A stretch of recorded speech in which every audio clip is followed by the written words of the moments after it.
Alam nyo ba na ang okra ay maraming benepisyo sa ating kalusugan?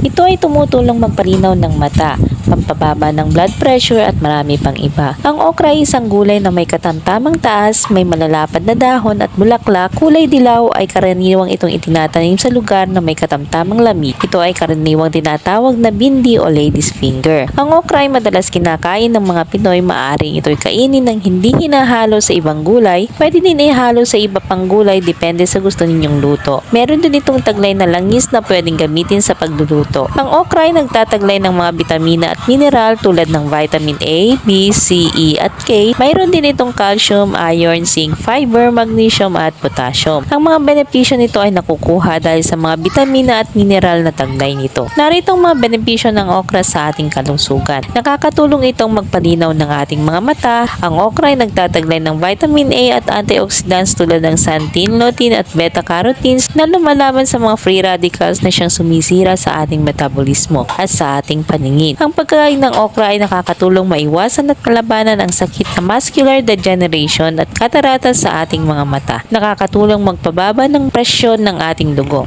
Ang okra ay nagtataglay ng potassium na may malaking naitutulong sa ating kalusugan. Ang potassium ay nagbabalanse o nagkokontrol sa sodium para mapanatili niya ang kaayusan sa kalusugan ng ating katawan. Nakakatulong din itong mapanatili ang maayos na pagdaloy ng ating mga dugo sa mga ugat, lalo na sa ugat papunta sa puso. Tinutulungan niya ang ating mga dugo na dumaloy ng maayos at hindi bumara sa mga ugat na pwedeng magdulot ng sakit. Nakakatulong sa pagtunaw ng pagkain. Ang okra ay may mucilaginous fiber na siyang tumutulong sa mabilis na pagtunaw na kinakain natin.